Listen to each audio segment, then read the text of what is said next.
Shqipëria do të luajë në muajin tetor 2 ndeshje ku fillimisht do të përballet me Serbinë në kuadër të kualifikuesave të botrorit dhe më pas do të ketë në Tiranë një test miqësor kundër skuadrës së Jordanisë.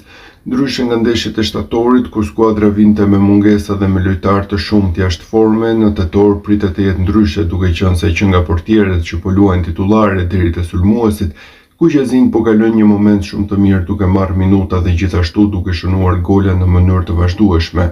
Të shumt janë edhe futbollistët shqiptarë që po kalojnë moment të mirë në Europë, megjithatë nuk janë pjesë e kombëtare se ndoshta në ndeshjen ndaj Jordanisë mund të kenë shansin e tyre për të treguar veten.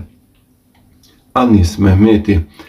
Sulmuesi shqiptar që aktivizohet te Bristoli në Angli ka qenë dhe mbetet një nga lojtarët më të përmendur në kohët e fundit, pavarësisht formës që po kalon në Championship ku po shënon në mënyrë të vazhdueshme, ftesa kombëtare si ka munguar. Mehmeti është gjithashtu një futbollist që e njeh mjaft mirë Portën pasi këtë sezon e ka gjetur disa herë rrugën e rrjetës duke e nisur aty ku e la sezonin e shkuar. Ndryshe nga Lush që duhet të pritet nëse do të pranojë Shqipërinë apo jo, Mehmeti është i gatshëm që të luajë pasi në të kaluarën ka marrë minuta me fanellën Kuqezi dhe me shumë gjasa mund të ketë një ftesë për ndeshjet e tetorit. Taulan Seferi.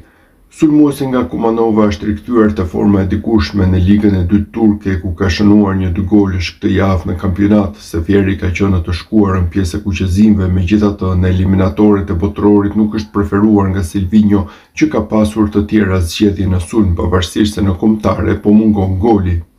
Statistikat. Shqipëria po tenton të sigurojë vendin e dytë çka do t'i jepte mundësinë të luante në play-off të Kupës së Botës për të siguruar një vend në botror. Për ta bërë këtë Kuqezin duhet të fitojnë fillimisht në Serbi dhe më pas të mundin Andorrën në transfert. Por ajo që shqetëson më së shumti është sulmi i Shqipërisë pasi mungojnë golat në këtë eliminatore. Kuqezin kanë shënuar me pikatore, por kjo nuk është rastësi pasi edhe goditjet në port mungojnë shumë. Në statistikat e fundit, Shqipëria është një nga skuadrat që ka më pak goditje në kuadrat gjë e cila çon dhe në thatësinë e golit.